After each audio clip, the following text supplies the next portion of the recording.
Buenos días para cada uno, que el Señor les bendiga a todos. Sean bienvenidos los que nos visitan, los viejos conocidos y también los que nos escuchan por medio del internet.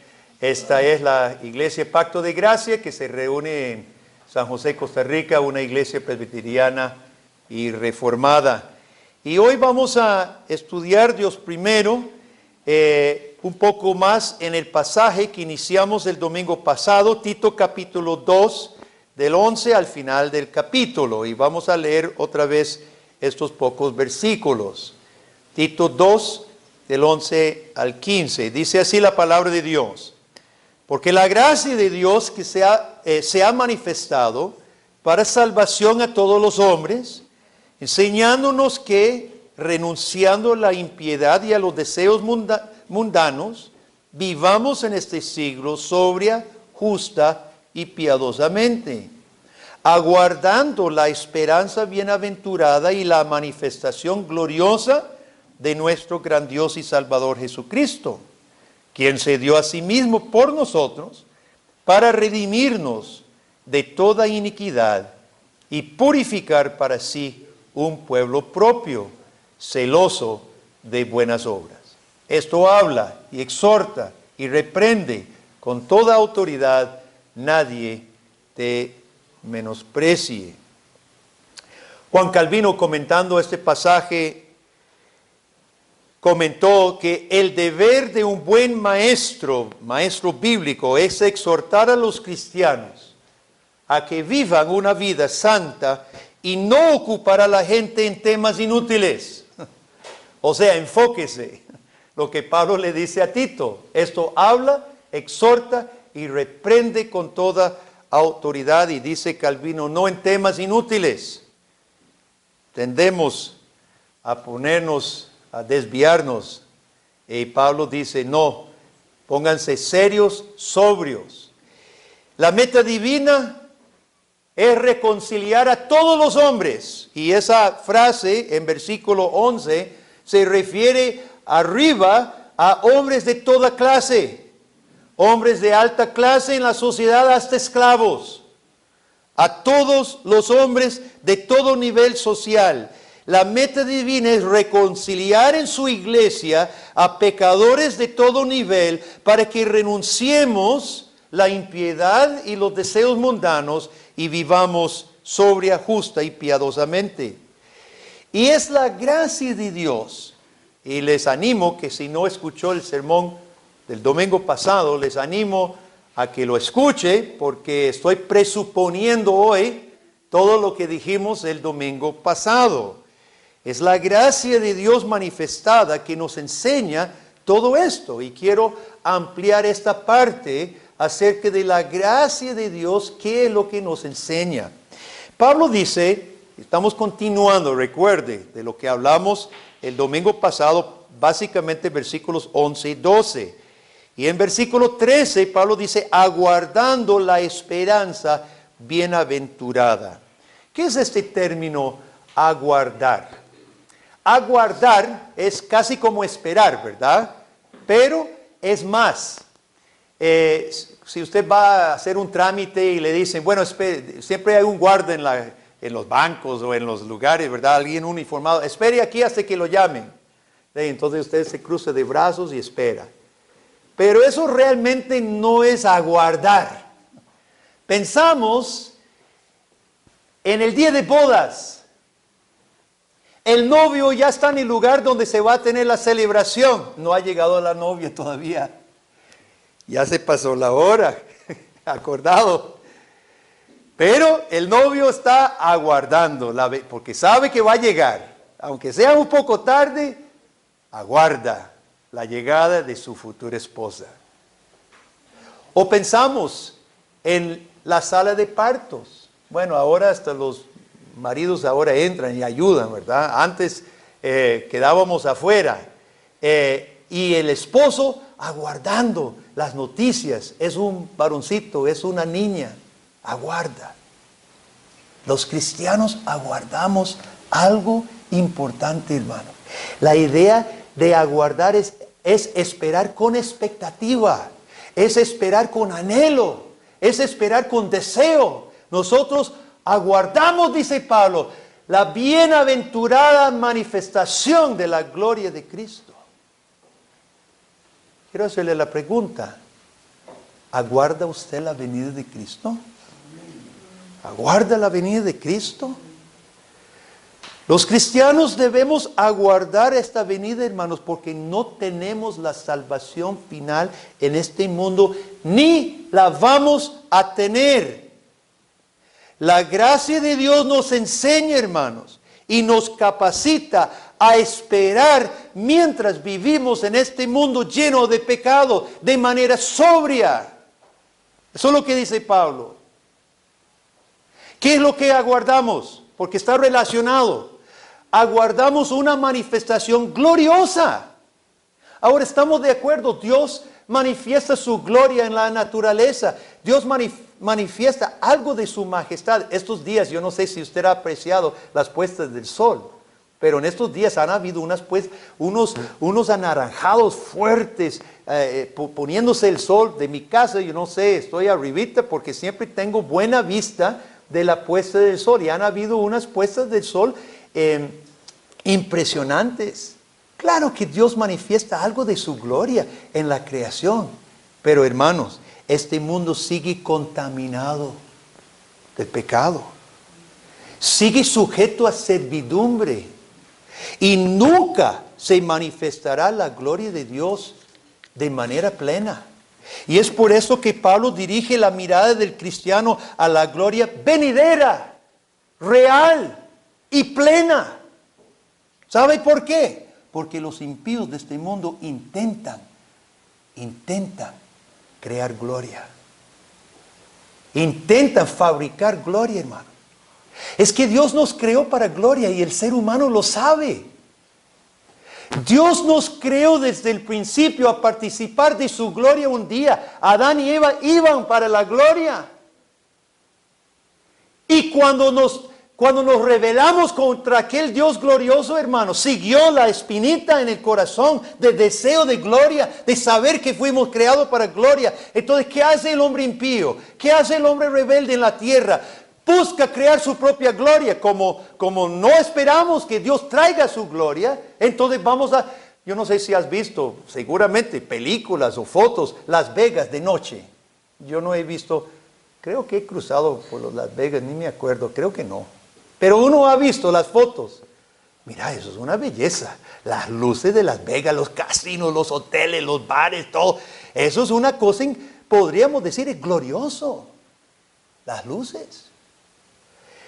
Hollywood ha llegado a ser famoso en el mundo entero. Decimos de los que han podido llegar a Hollywood, les decimos ¿qué? Las estrellas. ¿Por qué utilizamos estrellas? Porque evoca la idea de gloria, ¿cierto? Estas ideas, como dije, pueden engañar a los cristianos, hermano. Las glorias humanas falsas. Yo leí hace un poco de tiempo, aquí en Costa Rica, después de un evento de música cristiana, comentaron en una revista cristiana aquí, fue tan bueno el evento, tan fino los artistas, que iba a compararse Hollywood con nosotros. Bueno, dejando a un lado la comparación, mi pregunta es, ¿por qué los cristianos se están comparando con Hollywood? Esa es la gloria que nosotros miramos. Pobrecitos de nosotros. Hollywood no se va a comparar con la gloria de Cristo, mi hermano. Y si la gloria de Hollywood es lo único a que podemos aspirar, hay de nosotros. Yo no sé si usted ha visto rascacielos de puro cristal. Edificios, hermanos, de puro cristal. Negros, azules, transparentes o de espejos. Si ese edificio fuera construido para la gloria de Dios, sería una obra que valía la pena, pero el hombre lo hace para su propia gloria. Una torre de Babel legítima. Porque los carros, especialmente los mejores carros, traen pintura brillante. Y entre más caro el carro, más brillante la pintura. ¿Sabe que pintura mate sería más práctico? Porque toda pintura brillante tiende a descomponerse, a oxidarse, a ponerse más mate. Los carros finos hay que estarlos puliendo y encerando. ¿Por qué? Porque ese Mercedes-Benz, ese Cadillac, trae una pintura bellísima, brillante, para gloria.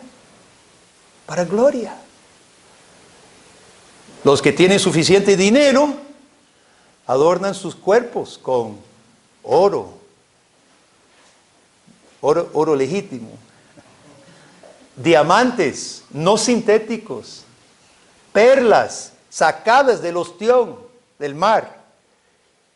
Y como un diamante sintético no se distingue de un diamante verdadero porque es la misma cosa, pues el que tiene el dinero suficiente para ponérselos lo hace saber y son legítimos. El afán por todas estas cosas, hermanos, proviene de la sed de gloria que nosotros tenemos. Pero el incrédulo cree que el hombre puede producir esta gloria.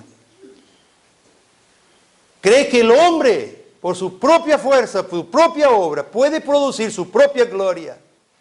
Y mientras tanto, las estrellas de Hollywood se siguen divorciando. Los carros finos se siguen descomponiendo. Los ladrones siguen robando las joyas. Pero Pablo instruye a Tito que enseñe incansablemente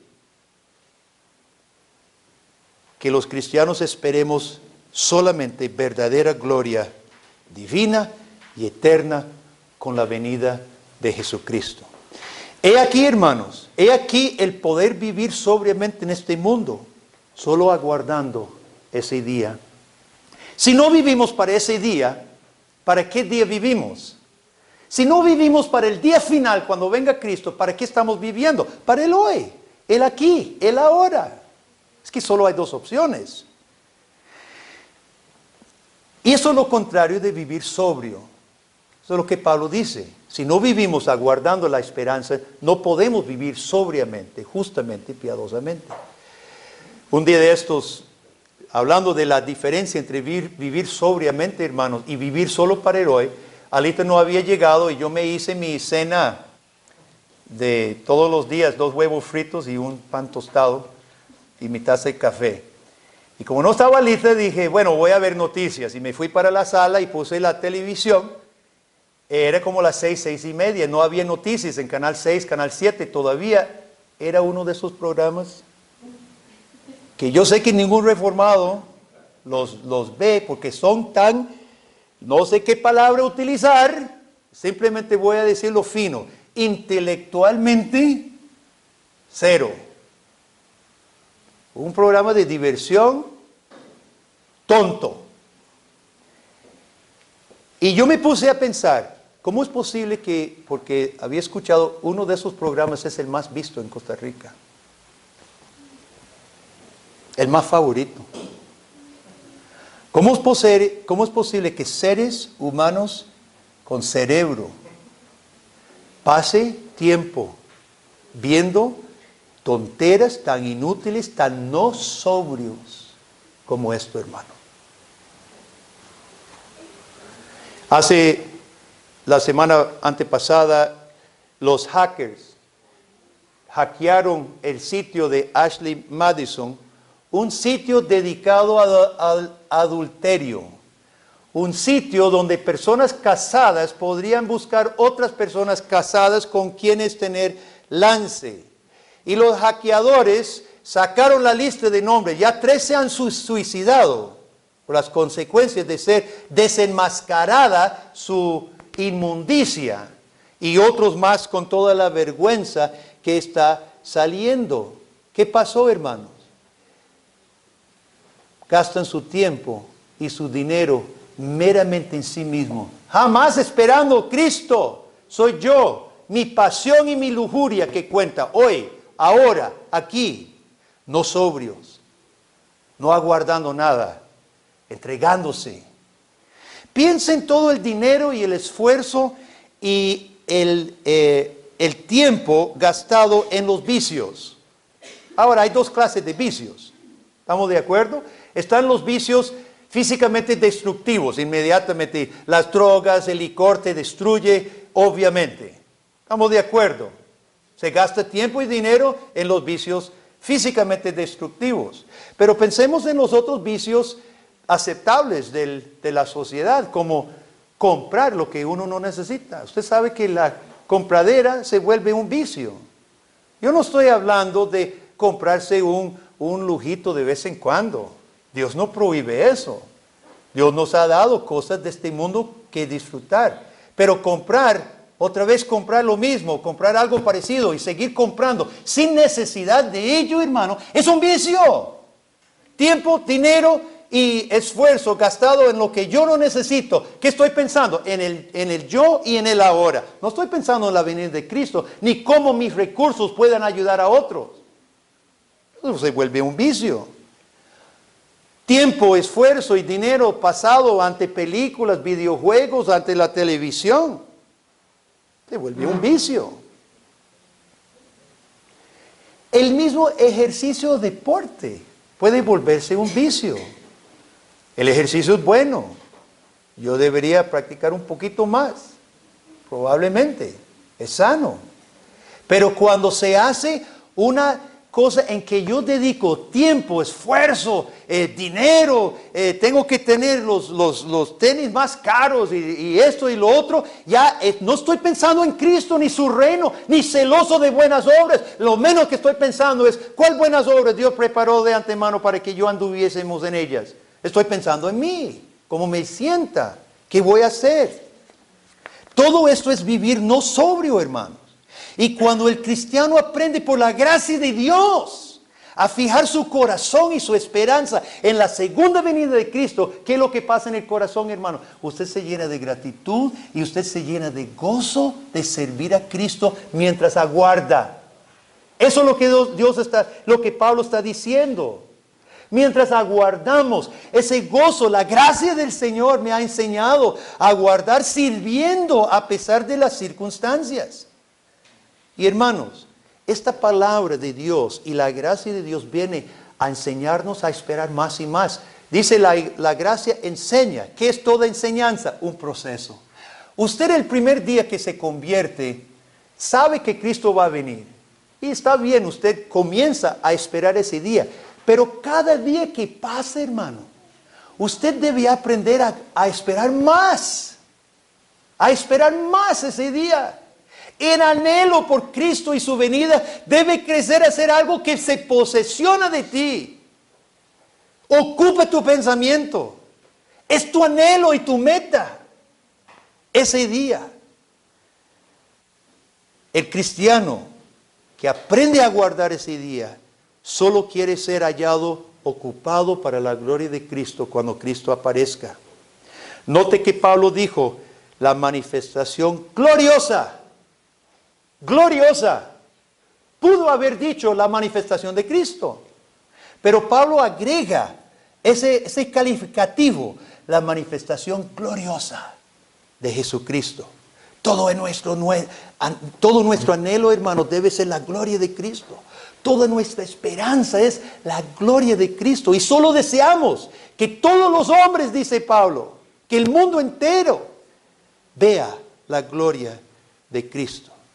Por eso, hermano, nuestra vida aquí promueve, el cristiano, su vida promueve y no quita de la gloria de Cristo. Nuestras obras, nuestras buenas obras deben promover la gloria de Cristo y nunca quitarle gloria. Y por eso Pablo dice, nos enseña a vivir sobrios. Nos enseña a vivir serios en nuestra vida cristiana. Es importante, hermanos, que manejemos estas relaciones. La gracia de Dios, la manifestación de Cristo y vivir sobriamente. Tres cosas. La gracia de Dios se ha manifestado. La gloriosa manifestación de Cristo que todavía viene, que aguardamos. Y vivir sobrios. El cristiano vive entre dos manifestaciones. Se fijó. Versículo 11 dice que la gracia de Dios se ha manifestado. Y versículo 13 dice que aguardamos la manifestación gloriosa. nosotros vivimos en medio de dos manifestaciones. Esto es sumamente importante, porque si perdemos vista de esto, hermanos, toda la perspectiva se distorsiona. Si usted olvida que estamos entre dos manifestaciones de la gloria y la gracia de Dios, toda su vida se va a distorsionar. ¿Qué es lo que pasa cuando parecemos no avanzar en santidad, hermano? Todos nos hemos frustrado con nosotros mismos. Parecemos tomar un pasito adelante en la santificación y después, ¡pum!, nos damos cuenta que estamos realmente, no avanzamos nada, porque la misma tentación nos hizo caer, el mismo pecado, las mismas actitudes, las mismas palabras, no parecemos. ¿Qué es lo que pasa, hermanos? Cuando los mismos pecados, las mismas tentaciones nos siguen asediando, no estamos viviendo sobrios, no estamos viviendo serios. ¿Y cómo es que esto pasa? Es cuando la gracia de Dios en Cristo parece tan lejos. De por sí fue hace 2000 años que vino Jesucristo y eso cómo me ayuda a mí. Eso es historia antigua y de por sí a mí no me gustaba la historia. Quiero que se fije muy bien en la gramática del versículo 11. ¿Cuál es el tiempo del verbo? Pablo no dice, fíjese muy bien, porque la gracia de Dios se manifestó. No lo dice así. Y así no es en el griego. Dice, se ha manifestado. Es diferente. La gracia de Dios se ha manifestado, pero no paró. ¿Qué es lo que estamos celebrando hoy? Eso no fue planeado, la secuencia del sermón con la Santa Cena. Pero ¿qué es esta cena del Señor, hermano? La prueba de que la gracia de Dios no fue algo en el pasado y se acabó. Esta cena es la prueba de que aquella gracia traída en Cristo es vigente hoy mismo. Y Dios quiere que se celebre con frecuencia la presencia, la manifestación hasta hoy de su gracia en Cristo. Y por eso nosotros celebramos un sello y una señal de la gracia presente de Cristo. No olvidemos, hermanos, la gracia de Dios se ha manifestado y se sigue manifestando. O sea, se sigue abierta esa gracia. A veces olvidamos la gracia pasada que vino en Cristo. O olvidamos la venida de Cristo o ignoramos la venida de Cristo. Parece tan lejos. Uno dice, ya se pasaron 2000 años. Podría pasar 2000 más. Y yo aquí. Entonces parece tan lejos la venida de Cristo, tan irrelevante, hermano. Entonces nos damos el lujo de mientras tanto, como queda mucho tiempo todavía, nos damos el lujo de vivir no sobrios. Practicamos lo que podríamos llamar, aunque suene un poco fuerte, la charlatanería cristiana. ¿Qué es un charlatán? El que habla cosas que no son. Pero la gracia de Dios nos enseña otra cosa, hermano. La gracia de Dios nos enseña a ser sobrios, a ser serios, a hablar con nuestra boca, a confesar con nuestra boca lo que realmente es. Cuando la gracia de Dios impacta el corazón del creyente, nosotros somos capaces de decir con convicción, soy pecador indigno de la gloria de Dios. Confieso mi pecado y me arrepiento. Creo en Cristo, la gracia revelada de Dios. Y confío con base en la promesa de Dios que Cristo un día vendrá a salvar su iglesia de la cual yo soy parte. Eso es no ser charlatán. Eso es hablar las cosas como son. La gracia de Dios nos permite practicar la sobriedad en mi vida cristiana en lugar de la frivolidad, la superficialidad, la liviandad que parece que nuestra sociedad quisiera imponer con estos programas a que nos referimos, una liviandad tonta. La gracia de Dios nos vuelve con los pies sobre la tierra a vivir serios. Nos enseña cómo vivir y trabajar como iglesia, no una iglesia dominguera. Cumpliendo lo que Pablo dice, si come, si bebe, si hace cualquier cosa, hacerlo todo para la gloria de Dios. Serios en el hogar.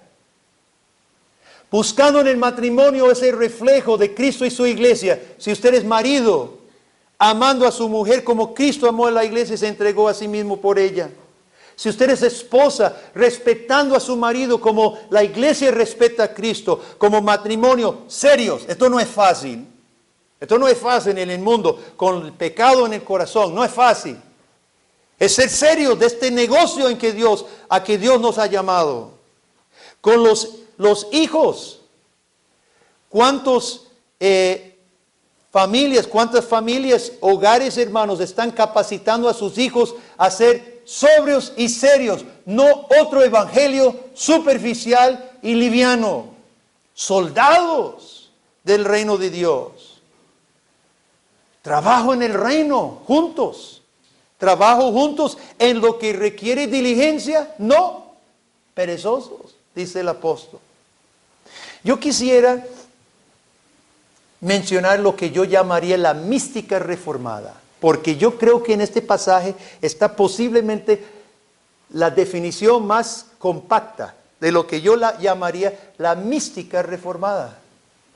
¿Qué es la mística reformada? Muy sencillo.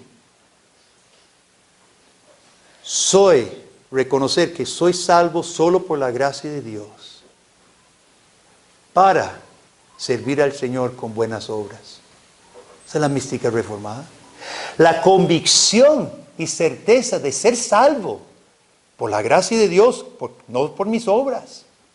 He sido salvo por la gracia de Dios en Cristo para servir al Señor. Esa es la mística reformada. A mí no me gusta mucho usar mi persona como ejemplo, pero quisiera en este momento usar el ejemplo de Alita y yo en nuestro trabajo en Costa Rica. Yo no creo que Dios nos pida cosas novedosas. Yo no creo que Dios pida cosas complicadas en el reino. Cuando Alita y yo llegamos hace 30 años a Costa Rica, no hubo ni obra ni iglesia reformada en este país. Y calladamente, y a nuestra forma, joven, con una niña de 2 meses que era Chantel, simplemente comenzamos a hacer lo que los reformados siempre han hecho. Empezamos a trabajar en la evangelización, a plantar iglesias, ojalá iglesias robustas en su visión, tanto evangelístico como discipulado, como diaconal. Laboré en Los Cuadros, también en Tepeyac. Por la gracia de Dios se pudo establecer esas obras. Al tiempo, a los pocos años, colaboramos en fundar una escuela cristiana cristocéntrica para educar a nuestros hijos de pacto en la fe. Y cuando Dios permitió, pusimos una imprenta porque los obreros necesitan estar bien capacitados con material. Lo que quiero decir, hermanos, es que nosotros no vinimos a inventar. Alita y yo vinimos a hacer lo que los reformados han hecho desde que se dio la reforma hace 450 años. Iglesia, educación, discipulado, servicio al prójimo. Y hermanos, así seguimos. Ningún miembro de esta iglesia tiene que preguntarse, ¿qué hago? Aquí tenemos los mismos ministerios, Educación Plus, manifestando la gracia de Dios a las personas necesitadas en barrios marginados de San José, mostrando el amor de Dios diaconalmente. Trabajo en la iglesia en evangelización. Nuestro colegio cristiano siempre ocupando manos, hermanos, con padres, con alumnos, con administración, con infraestructura. Y la imprenta, igual. Hermanos, Dios no nos está diciendo que inventemos, que creemos, que busquemos nuevas luces. Si los reformadores cuando volvieron a las Escrituras se centraron en lo que era la obra del reino de Dios, la mística reformada, salvo por gracia, celoso de buenas obras. Aguardar es otra parte de la mística reformada, hermanos, porque aguardar implica paciencia y perseverancia. Esto es ser celoso de buenas obras. ¿Qué quiere decir ese término celoso? No soltar. No soltar. Usted no suelta las buenas obras que Dios ha preparado para usted. Pregunto, ¿las ha soltado en estos días? ¿Las ha dejado caer? Aquellas buenas obras que Dios tiene para usted y que no solo tiene, sino quiere que usted sea celoso de ellas. ¿Dónde están? ¿Están en la mano? ¿La tiene agarrada? ¿Las va a cumplir? ¿Por su gracia? ¿Por amor a Él? ¿Sabe? Durante estos 30 años en que he laborado en la Iglesia Reformada en Costa Rica, muchos han pasado por nuestras puertas. Centenares. Pero en la mayoría de los casos, los que salieron no fue para trabajar en otro lugar, sino para huir del trabajo. Y lamentablemente, algunos de ellos son simplemente otro evangélico nominal de los miles que hay. Y en los peores de los casos no manifiestan ningún celo por la gloria de Dios. Concluyendo, quiero hacerle una pregunta. ¿Cuál es la fuerza motriz de su vida? ¿Qué es lo que lo impulsa a usted? ¿Qué es lo que le motiva, lo que le emociona? ¿Qué espera? Solo hay dos respuestas. O la gracia de Dios le enseña, lo impulsa, lo emociona, o mi propio ego me impulsa. La Biblia dice que la paga del pecado es muerte. El único destino hacia el cual nos lleva nuestro propio ego, hermanos, es al infierno. Yo quiero que cada persona escuchando este mensaje, por favor, medite cuidadosamente en lo que sería el desastre de toda una vida humana, vivida para sí mismo, con las alegrías y las penas, el trabajo y el esfuerzo humano, toda una vida vivido para sí, con todas las cosas de este mundo, solo para ser arrojado en el infierno junto a todos los demás egoístas e individualistas de la historia. Ahí nadie le va a dar un vaso de agua. Ahí lo que va a haber es el egoísmo puro, abierto, pleno. Porque la gracia de Dios no va a refrenar la maldad de los hombres en el infierno. Su egoísmo y el egoísmo de los demás será abierto. Ahí nadie se compadecerá de ti. Qué tristeza, qué horror y qué desastre. Querido amigo, si usted no conoce la gracia de Dios en Cristo, que justifica al pecador, que limpia nuestro pecado y convierte el corazón egoísta, hoy es el momento de inclinarse ante su gran Dios y Salvador que pronto viene. Hoy tenemos la Santa Cena para los que han confesado a Cristo como su Salvador y han recibido la gracia del Señor. La cena es el testimonio de Dios hacia nosotros. La cena del Señor es sello de la gracia de Dios hacia nosotros. Bendita gracia de Dios. Bendita gracia de Dios. La que nos enseña, la que nos convierte, la que nos enseña a vivir vidas serias, sobrias, aguardando con paciencia y aguardando con perseverancia, mientras nos ocupamos en muchas buenas obras para la gloria de nuestro amado Salvador Jesucristo. Amén. Oremos. Oh Dios, Gracias una vez más por tu palabra. Gracias por Jesucristo y tu gracia manifestada en Él y la gloria que será manifestada en su venida. Oh Dios, pedimos por cualquier persona que ha escuchado este mensaje, que aún no ha honrado a Cristo con verdadera fe en su corazón, oh Dios, por favor repara la capacidad espiritual de reconocer su pecado y de creer en Jesucristo.